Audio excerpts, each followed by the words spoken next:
За сайн байцгаана уу хүмүүс те. За бид улс төрийн бүлэг сэдэв эхэлж байна. За улс төр бүлгийн хүрээнд улс төрийн засаглалын тухай одоо илүү гүнзгийрүүлэн судлах шаардлагатай байдаг. За тийм учраас багш нь өнөөдөр улс төрийн засаглалтай холбоотой зарим нэг нэр томьёог тайлбарлаж жишээгээр бас одоо ойлгуулахыг хичээ. За ингээд бодгол ойлголтыг тайлбарлая. За ер нь бол улс төрийн засаглал гэдэг бол одоо ийм бүрдэл хэсгүүдтэй байна тий. За засаглалын хэмжигдэхүүн, засаглалын бүрдлүүд, за тэгээд улс төрийн ноёрхол болоод засаглалын легитим шинж гэсэн ийм гол ойлголтуудыг өрдөө багтааж байна. За засаглалын хэмжээ, за засаглалын хугацаа, засаглалын орон зай, эзлэхүүн дөрвийг нийлүүлээд бид бол засаглалын хэмжигдэхүүн гэж хэлдэг. За засаглалын бүрдлүүд гэхээр зэрэг засаглалын одоо объект, субъект, засаглалын нөөц, за засаглалын механизм, засаглах аргуудын тухай ойлголтыг багтааж байна. За засаглалын нөөц гэхээр зэрэг бид нар эдийн засгийн нөөц, за нийгмийн нөөц, соёл мэдээллийн нөөц, ад бодлогын нөөц, хүн амын нөөц гэж одоо төрөөстэй одоо засаглахад одоо шаардлагатай юм нөөцүүдийг бол ингэж ангилж байна. За тэгэхээр зэрэг улс төрийн ноёрхол буюу засаглалын легитим шинж гэдэг ойлголтыг одоо багш нь тайлбарлая. За засаглалын легитим шинж, легал шинж бол холбоотой байдаг те. За мөн одоо легитим шинжин дотроо уламжлалт легитим, хууль ёсны легитим, за харизмат легитим шинж гэж ангилагддаг. За засаглалын одоо хэдвэрээр нь бид нар улс орнуудыг ардчилсан засаглалтай улс орнууд, авторитар засаглалтай улс орнууд, тоталитар засаглалтай улс орнууд гэж ангилдаг. За мөн үндсэн хуульд либерал засаглалтай, дарангуйлах засаглалтай гэж бас ангиллууд бас байд юм байна. За тэгэхээр бид нар одоо засаглалын хэмжигдэхүүний багш нарын дээр одоо Монголын төвтэй холбоотой бас тайлбарлаж ярина. За ер нь бол улс төрийн засаглал, төрийн засаглал гэдэг энэ хоёр ойлголт яваад байдаг. За улс төрийн засаглал, төрийн засаглал хоёрын юугаар ялгаатай вэ гэхээр зэрэг за ер нь бол улс төрийн засаглал гэдэг бол одоо нийгмийн тодорхой хүчнээс хүн амын янз бүрийн бүлгийн одоо харилцаа, үйл ажиллагаагаар үрд очруулах бэрхшээл эсвэл хүслийг даавн туулж өөрийн хүсэл зоригийг одоо бэрхжүү ёс суртахууны одоо хэм хэмжээгээр хүлээмжшүүлэх чадварыг бид нар ерөнхийд нь улс төрийн засаглал гэж байна. За төрийн засаглал нь болохоор зэрэг ерөнхийд албадлагын одоо аппарат тулгуурладаг. За ингэж одоо бүх ард нийтэд үрж байх одоо улс төрийн засаглалыг бол хэлээд байна. За энэ нь одоо шийдвэр гаргах, албадах онцгой эрх байдгаараа одоо улс төрийн засаглалаас ялгаатай байна тийм учраас төрийн дэргэд одоо хууль хүчний байгууллага, цагдаа, айрам, шүүх гэдэг ийм аппаратууд байдаг. За засаглалын үндсэн хэмжигдэхүүнд бол засаглалын хэмжээ, цаг хугацаа, эзлэхүүн, орон зай ордог гэж үзсэн тийм. За энийг багш нь Монголын түүхийн жишээн дээр ингээд тайлбарлая. За тухайлбал Чингис хааны үеийн их Монгол улсын түүхийд бол судалсан байдаг тийм. За тэгэхээр зэрэг энэ түүхэн одоо ойлголтыг бид нар засаглалын хэмжээгээр навж үзэх юм бол ерөнхийдөө за энэ бол их Монгол улс байгуулагдсан түүхэн ач холбогдол маш өндөр байдаг. За цар хүрээ нь бол Монголын ард түмэн төдийгүй одоо дэлхийн одоо түүхэнд хүртэл одоо маш чухал байр суурь эзлэх ийм одоо түүхэн үе байдаг. За цаг хугацааны хувьд бол их Монгол улс 1206 онд байгуулагдсан тийм. За ингээд цаашаагаан болвол Монголын эзэнт гүрэн хүртэл байгуулагдах мөндөд суурь болсон байдаг. За орон зайн хувьд бол Чингис хаан зөвхөн Монгол улс төдийгүй одоо дэлхийн одоо талыг эзэлсэн ийм агуу эзэнт гүрнийг байгуулж чадсан гэдгээр нь бол одоо түүхэн бахархал болж байдаг. За засаглалын эзлэхүүний хувьд бол Монголын эзэнт гүрнийг одоо Чингис хаан түүний Угсааны одоо 37 хаан одоо захирч байсан гэдэг. Ингээд их Монгол улсыг бол энэ хэмжигдэхүүнээр тодорхойлвол ийм одоо тайлбарыг хэлж болж байна. За энэ мэтэр бол бид нар улс орнуудын түүхийг бас ингээд улс орныг бас энэ хэмжигдэхүүнээс тодорхойлж ярьж болох нэ.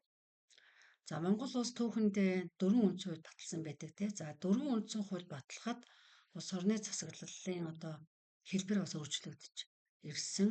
За тухайлбал 1921-с 24 онд хэмжээ тэрхэд хаан засагтай байсан бол 24 онд бол Монгол улс бүгд найрамдах засаглалд шилжсэн. За ингээд 40 он болоход бол Монгол улс нэлээ одоо нэг хүний дарангуйлалд орцсон тий. За ийм одоо тоталитар магийн одоо засаглал бол тогтсон гэж бас тайлбарладаг. За харин 1960 оны одоо үндсэн хуулийн өөрчлөлтөөр одоо шинэ батлагдсан үндсэн хуулиар бол Монгол улс бүгд найрамд засаглалтай боловч ер нь бол засаглалын хэлбэрийн хувьд бол нэг нам нэг хүний дарангуйлалт бол байсан. За энэ хэлбэр нь бол одоо хэлмэгдүүлэлтийн үеийн он жилүүдийг бодвол арай зөөлрсөн. Тэ ийм учраас одоо нэг хүний одоо нэр хүнд нэг намын нэр хүндийг дахин шүтсэн ийм дэглэм байсан учраас авторитар дэглэм гэж бас хэлдэг. За харин 1992 оны үндсэн хуулиар бид одоо ардчилсан засаглалыг сонгож за парламентын засаглалтай унаанд тусыг байгуулсан. За энэ үеэс бол Монгол улс ардчилсан одоо ийм улс орн болсон гэж. За ингээд бол түүхийн одоо үйл явдал тавьж тайлбарлал ингэж тайлбарлаж болж байна. За засаглал бол засаглалын нөөц гэж юу хэлэх вэ гэхээр зэрэг засаглалын субъект бол зорилгоо хэрэгжүүлэхийн тулд одоо объектэд үзүүлж байгаа арга хэрэгслийг хэлээд байна. За үүний тулд эдийн засгийн нөөц, нийгмийн нөөц, соёл мэдээллийн нөөц, хүн амын нөөц, албадлагын нөөцийг бол ашигладаг байх нэ. За эдгээр нөөцүүдийн тусламжтайгаар засагладаг гэсэн үг тийм ээ. За тэгэхээр хэн засагладаг вэ гэхээр зэрэг түүнийг бол субъект гэдэг байгаа юм тий засаглалын субъект. За энэ дээр бол нийгмийн нийтлэгүүд за төр байна тий за улс төрийн нам байгууллагууд засаглагч одоо элитүүд буюу одоо тий удирдлагууд гэсэн үг. За төрийн алба, лобби бүлэг, за тэгэл хувь хүний манлайлал, бие хүний засаглал, сонгуул орж байгаа. За бүх нийтийн санал асуулах мөн орж байна. За жагсаал цуглааны үеийн одоо иргэд хүртлийн засаглалын субъект гэдэгт бол ордын байна. За харин засаглалын объект гэхээр зэрэг ерөөсөө л иргэд байж таарна тийм ээ. За тэгээд нийгмийн хэсэг бүлгүүд нийгмийг бид нар бүхэлдэн засаглалын объект гэж хэлж болох нэ. За засаглалын ямар хэлбэрүүд байдаг вэ гэдгийг тайлбарлая. За ер нь бол засаглалын механизм арга хэрэгсэл нь бол засаглах үйл явцыг тодорхойлж байдаг. За засаглалын механизм гэдэг нь за нийгмийн институт болон удирдлагын аппаратын тусламжтайгаар субъект өөрийн нэрхлөө тогтоохыг хэлнэ. За засаглах арга гэдэг нь харин за ихтгэл үнэмшил бий болгох, албадах, амлалт өгөх, хориг саад тавих, сүрдүүлэх, айлгах, за шууд буюу шууд тус замаар мэдээлэлд бол хяналт тогтоох, за эсвэл шинэ одоо зорилт шаардлагыг бий болгох зэрэг ийм олон хэлбэрүүдээр илэрдэг байна. За бид нар хамгийн сайн мэдэх одоо засаглалын хэлбэр бол ардчилсан, авторитар, тоталитар засаглалууд байдаг тийм. За ардчилсан засаглал гэдэг бол ерөөсөө эрх мэдэлтийн шийдвэрийг бол бид ард түмний оролцоотойгоор хэрэгжүүлдэг ийм засаглалыг хэлдэг. Ард түмний засаглалч гэж одоо тайлбарладаг тийм ээ. За харин тоталитар дэглэм бол одоо хамгийн харгас хатуу одоо ийм нийгмийг бол бүхэлдэн одоо хяндаг ийм дэглэмийг хэлдэг. За энэ нь одоо түүхийн хувьд бол бид нар нацист дэглэм буюу одоо Германы одоо Гитлерийн үеийн засаглалыг бол бид нар энэ тоталитар дэглэм, тоталитар нийгэм гэж хэлдэг. За энэ үед бол нийгмийг бүхэлдэн одоо хянаж одоо байсныг бол бид нар түүхээр бол мэдж байгаа тийм ээ. За тэгээ олон сая еврейчүүдийг устгаж байсан эдгээр ийм одоо бодлогоодыг одоо энэ тоталитар дэглэмд ойлгодог. За авторитар дэглэм нь болохоор тоталитар дэглэмийг бодвол арай аюулгүй хэдийч за Монгол улсад бол энэ улс төрийн хэлмэгдүүлэлтээс энэ хамаарч байна.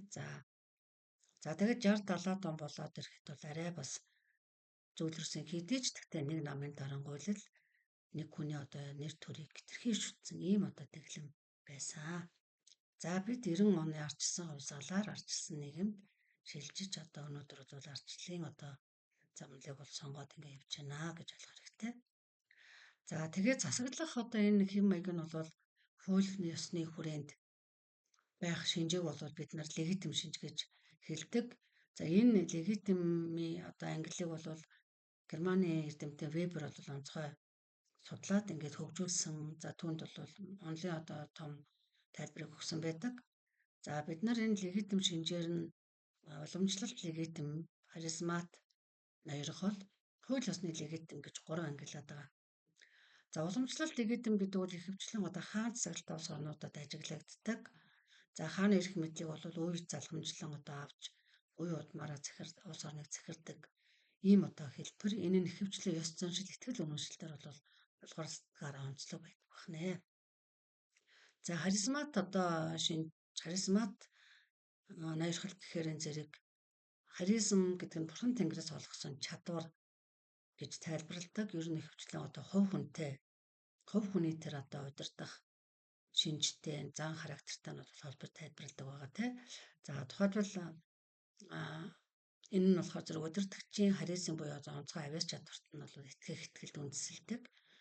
За энэ нь түүхийн одоо хувьд улс орнуудад ямар байдлаар илэрч байсан бэ гэхээр за тухайлбал Германд бол Гитлер, за зөвлөлт Хобот улсаас Сталин, Монголд Чойболсон гэх мэтээр ийм одоо оршиж байгаа хэдий ч мөн бас энэтхэгт одоо тэр их тайванч бодлогыг бол хэрэгжүүлж байсан Махатма Ганди ч гэдэг юм уу те одоо зөв одоо бас бодлогоор улс орныг удирдахчдыг бас нэрлэж болно.